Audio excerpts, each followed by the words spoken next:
Have you ever wondered what ordinary Germans thought and felt about their leader during Nazi Germany? Did they admire him, fear him, or just follow along because everyone else did? And the bigger question is, if we were in their place, would we react the same way? Hello, everyone. Welcome back to English Buddy Daily. I'm Anna. And I'm Mark.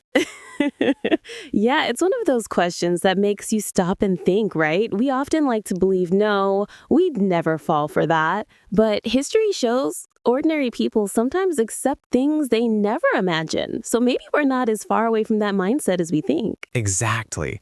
We'll keep the talk clear and friendly, explain useful vocabulary, and share examples from history and today's world. So let's get started. Now, fascism is a strong word and it sounds scary. Let's start by explaining what fascism means.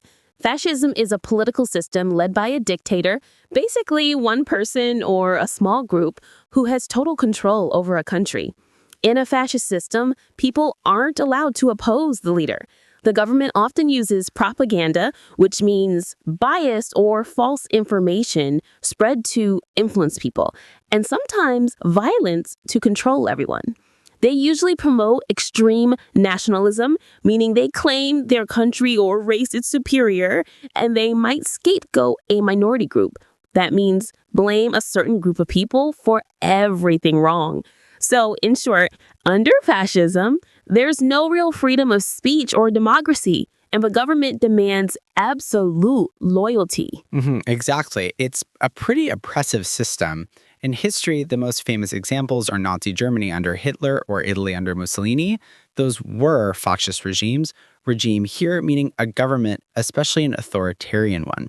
People often think those horrific events of the 1930s and 1940s could never happen again in modern times, or at least not in their own country. Right. The title of our episode, We Are Closer to Fascism Than We Think, suggests that regular people like you and me might fall into supporting or behaving in authoritarian ways without realizing it. That's a bit of a shocking claim. But there is evidence from real life showing how easily it can happen. What kind of evidence are we talking about? Are there studies or something that show people could slip into fascist behavior? Yes, actually, one famous example is an experiment that took place in a high school in California back in 1967. It's known as a third wave experiment. Have you heard of it? The third wave. Wait, is that the one where a teacher basically turned his class into a mini fascist movement as an experiment? I think I read about that, but I'd love to hear the details again. Exactly. It's a crazy story, and it's a true story. So in 1967, a history teacher named Ron Jones was teaching his students about Nazi Germany. One student asked, how could ordinary German people follow Hitler and the Nazi ideology? By ideology, I mean a set of ideas or beliefs, especially political beliefs. The students wondered how people could accept such an extreme authoritarian government. The teacher decided to show them rather than just tell them. Show them how? What did he do? He started sort of a social experiment in his classroom. On the first day, he introduced strict discipline in the class. For example, he had them sit up straight in their chairs in a special posture, and he made strict classroom rules like everyone must stand up to answer questions and address him as Mr. Jones formally. To his surprise, the students actually obeyed eagerly. You know, maybe times teenagers don't enjoy strict rules. They seem to like the clear rules and order. That's interesting. Teenagers liking strict rules. Not what you'd expect, right? I know, it sounds ironic, but they did. On the second day, he went further. He created a sense of community with a name and a salute. He called this movement the third wave. He even invented a special hand salute for members of this fake movement, something like holding their head up with the fingers curled, I believe. It was to give them a feeling of unity, like a secret sign. Wait, he gave them a salute, like a sort of Nazi salute, but different? Wow. Yes, a unique salute just for that group. And none of the students refused or laughed at it. They all started using it. He also created a slogan or motto like strength through discipline, strength through community. making it sound like they had a serious purpose. By the end of day 2, the class was really into it. They felt they were part of a special elite group. This is unbelievable. The students basically formed a cult-like group in 2 days. Did anyone question him or think it was weird? Apparently not at first. They all went along. And it gets more extreme. By day 3, news had spread around school about this exciting new group or movement. Other students cut class. I mean, they skipped their normal classes just to join in. The original class had about 30 students, but suddenly there were over 200 students wanting to be part of the third wave. Whoa, 200 students? That's huge for just a few days. They basically recruited the whole school. This is like something out of a movie. It's almost like Star Wars in a classroom. Like the teacher turned into the emperor and the students became his stormtroopers overnight. Right, all without any mind control, force powers, just regular psychology. He had them so devoted that by day 4, they believed everything he said. He told the students that this movement was actually part of a national initiative and that there was a national leader who would announce a third wave presidential campaign. Basically, he lied to them that they're part of something bigger, a national-wide movement, and they believed him. He said there'd be a rally the next day to reveal this leader on TV. Sarcastically, let me guess, there was no leader, was there?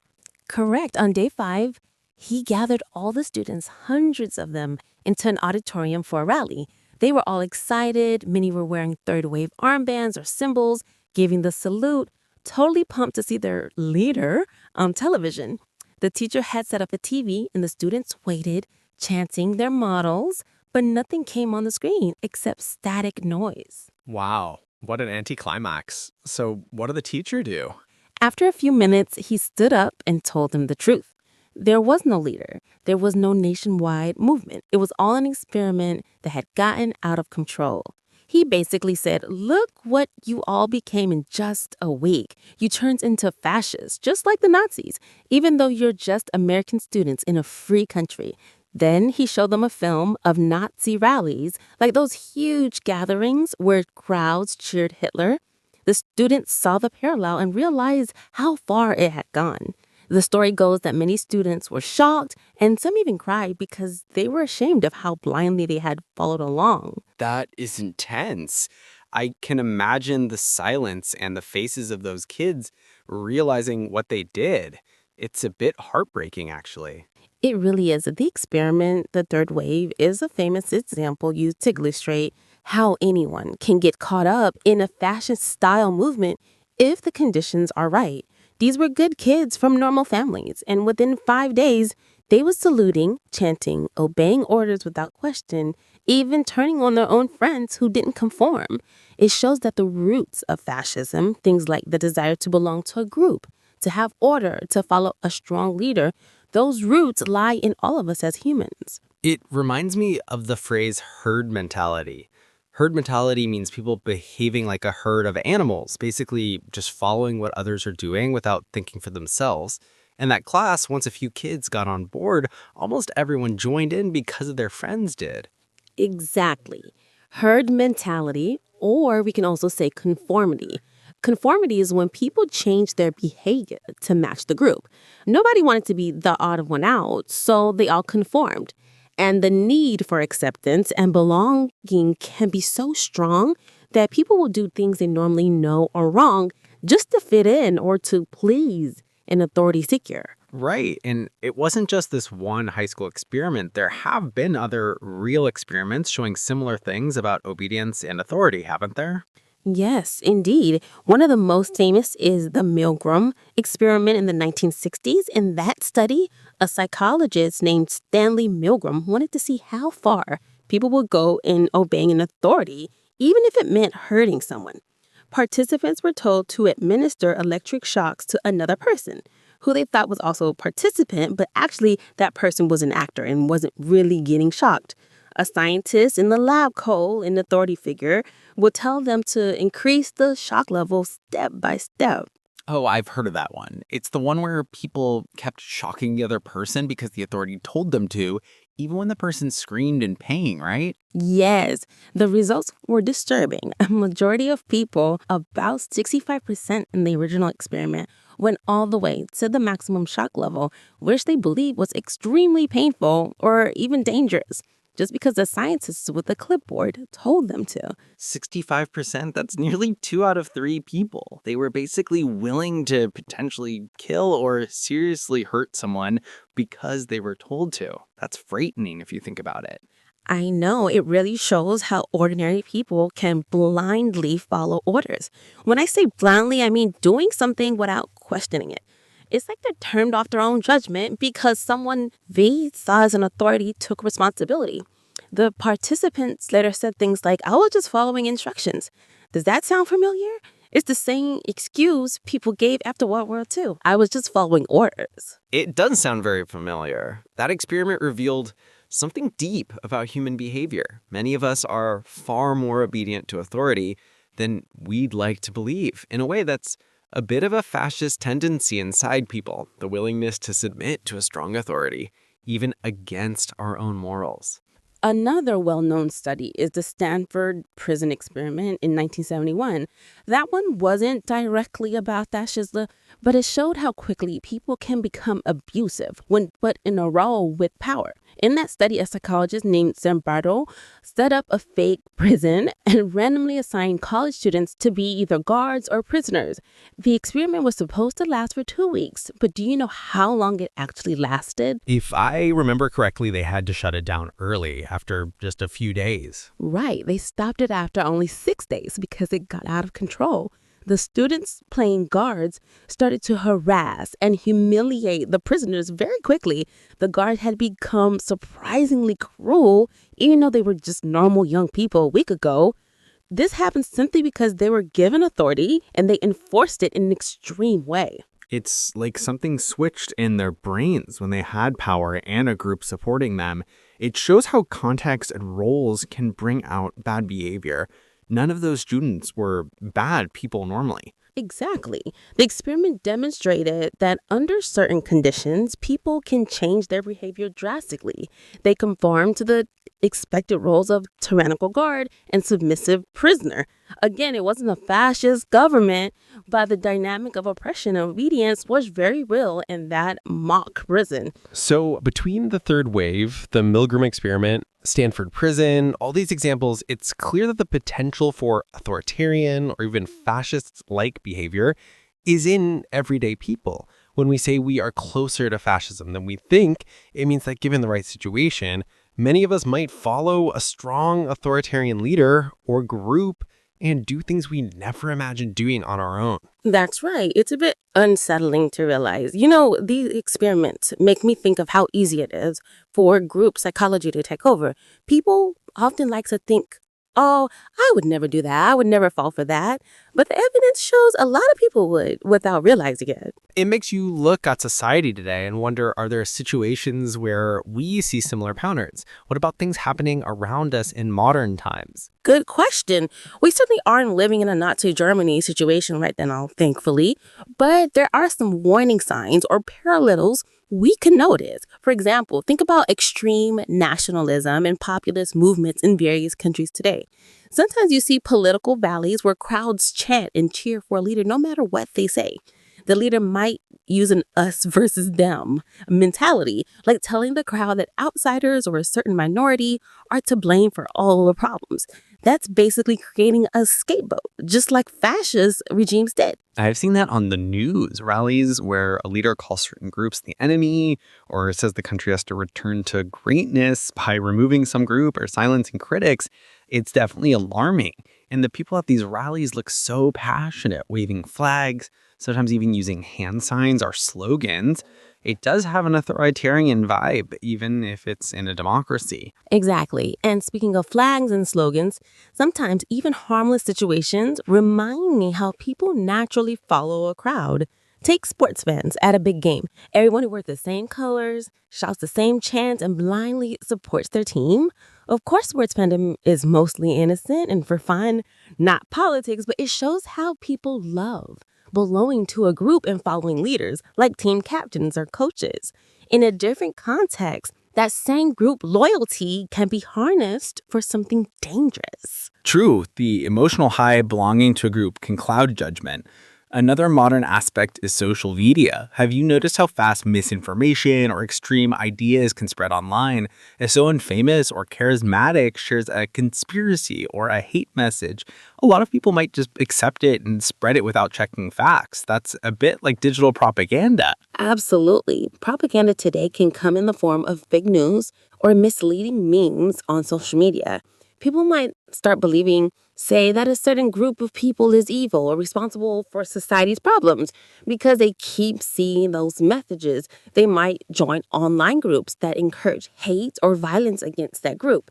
It's frightening because it can happen subtly. You scroll your feed and gradually you're being indoctrinated. Indoctrinated means being taught to fully accept an idea or ideology without questioning it, kind of like brainwashing. And if you get enough people who believe those extreme ideas, you have the seeds of a fascist-like movement. Even if they don't call it that, they might start harassing others or calling for strong authoritarian measures for the good of the country. Yes, history has shown that when people are afraid or when they're frustrated about economic or social problems, they can become attracted to simple answers. A demagogue or a populist leader might raise up.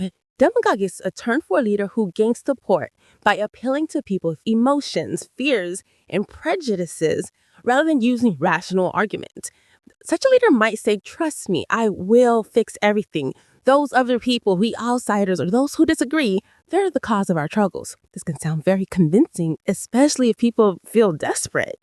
And then those leaders sometimes, step by step, erode democracy from the inside. Like, first they get elected or gain power somehow, and then they start undermining institutions. They might attack the free press, saying the news is lying, and then impose censorship. Censorship means the government banning or suppressing information, basically controlling what people can read or say. They might also pass laws to give themselves more emergency powers or encourage their supporters to target and intimidate opponents. That's a classic playbook. Many authoritarian or fascist-leaning leaders in history did exactly that. Hitler, for instance, was appointed chancellor in a democracy, but within a short time, he and his party banned all opposing political parties, controlled the media, and filled the streets with their paramilitary groups to enforce their rule. By the time people realized what had happened, they were living under a totalitarian regime, and it was dangerous to even criticize it. Soberly, and regular people went along with it or felt they had no choice. Some truly believed in it, others were just scared or complacent. Complacent means feeling so secure or self-satisfied that you don't see the danger. I think a lot of people back then didn't speak up early because they assumed it would blow over or that it wasn't a big deal until it was too late. Yes, complacency is risky. When people assume it can't happen here, they might ignore warning signs of losing freedoms. The lesson from all this is that we must be vigilant. Vigilant means being alert and watchful, especially to danger or wrongdoing. If we cherish democracy and freedom, we have to pay attention to what leaders are doing and what movements are rising. We should question things that don't feel right rather than just say okay if you insist to those in power. Exactly. We have to remember that any society can become unjust or even slip toward fascism if enough people either actively support an authoritarian shift or just don't resist it. Being vigilant means speaking out when politicians start scapegoating minorities or when they try to undermine the courts or the press. It means educating ourselves and others about history and about these very psychological tendencies we're talking about. And it's not just about leaders. We should also be mindful of our own behavior. For instance, do we tend to follow group opinions without asking questions? Do we give too much respect to authority figures, assuming they're always right? It's good to practice a bit of healthy skepticism, like to question things and ask, is this morally right? Am I thinking for myself? Right. It's like the phrase trust, but verify. It's okay to trust leaders or teachers or media, But also verify facts and keep your own judgment. Don't just blindly follow. Use that word earlier. Yes. Blindly follow means to follow without using your eyes or mind. In other words, without thinking. One more point. It's important to create a culture where dissent is okay. Dissent means disagreement or protest. In a healthy society, people should be allowed to disagree openly and have debates. If we shut down dissenting voices and only listen to one leader or one party, that's when we get into dangerous territory. Well said. Encouraging open discussion and respecting differences acts like an antidote to the one-track mind of fascism. So, to wrap up our main discussion, it might sound alarming to say we are closer to fascism than we think, but what we mean is that the potential for it lies in ordinary human behavior. We should learn from experiments like the third wave and from history. They show us how easy it can be for a society to slide into authoritarianism if people aren't aware of what's happening or if they actually desire simple solutions to complex problems. The good news is knowing is half the battle. By understanding this, we can be more conscious to not let it happen. We can choose to be inclusive, to be critical thinkers, and to stand up for democratic values like freedom and human rights. Exactly. We have to remember that democracy and freedom survive when people actively defend them. Each of us can do our part by staying informed and by treating others with respect instead of suspicion or hate. As the saying goes, those who cannot remember the past are condemned to repeat it. We remember so we don't repeat. I think that's a solid takeaway from today's talk. Now, since this is English Buddy Daily, you all know we love to review some vocabulary at the end. We did mention quite a few interesting words today. Why don't we go over some of them? Great idea. Let's review some of the key vocabulary we highlighted during our conversation. Fascism is a political system ruled by a dictator, one leader with total power. In fascism, the government controls everything, allows no opposition, and often uses fear, violence, and nationalism to maintain control. And authoritarian is the style behind that, describing a government or leader that demands strict obedience and limits personal freedom. An authoritarian regime is not democratic. People have to do what the leader says without question. A dictator is a ruler with absolute power and authority, who typically takes control by force or manipulation and governs without the consent of the people. For example, Hitler was a dictator. Propaganda is false or biased information spread to persuade people to believe a certain idea or support a particular leader or cause. Propaganda is often misleading and is used to influence public opinion. And ideology is a set of beliefs or ideas, especially political beliefs, that guides a person or group. For instance, democracy, communism, and fascism are different political ideologies. Nationalism is an extreme form of patriotism. Nationalism is a strong identification with one's country coupled with the belief that the country is superior to others. Fascist leaders often use nationalism to rally people, like promoting slogans of making the nation great. That's where a scapegoat appears, a person or group that is unfairly blamed for problems. To scapegoat someone means to blame them even if they are not truly responsible. Authoritarian regimes often scapegoat minority groups for the country's issues. Obedience is just following orders or rules. To obey means to do what an authority tells you to do. In the Milgram experiment we discussed, people showed obedience to the experimenter by administering shocks. And conformity means being behavior in which people match their attitudes, beliefs, and actions to those of a group. In other words, conforming means going along with what everyone else is doing. In the third wave experiment, the students demonstrated conformity by all following the new rules and group behavior without question. Herd mentality. It means people are influenced by their peers to adopt certain behaviors, often without independent thought, similar to a herd of animals all moving together. It's another way to describe groupthink or mass conformity. we come to dissent, disagreement, or opposition, especially against an official policy or popular opinion. In a free society, dissent is allowed. People can protest or disagree with the government. In a fascist society, dissent is usually suppressed, meaning it's not allowed.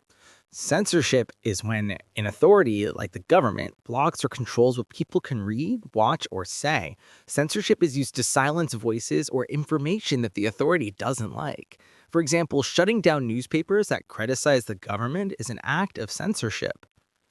We have indoctrinate is to teach someone to fully accept the ideas, opinions, and beliefs of a particular group, often political or religious, without questioning them.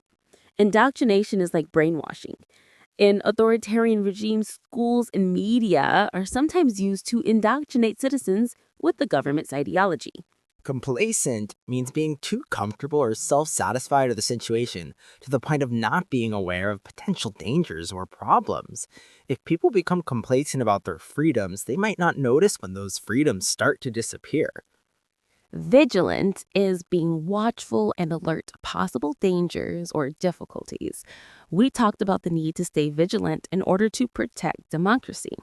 That means we should pay attention and be ready to act if there are threats to our freedoms or rights. Blindly, in the context we use, means to follow or obey without thinking or seeing the truth. In other words, without question.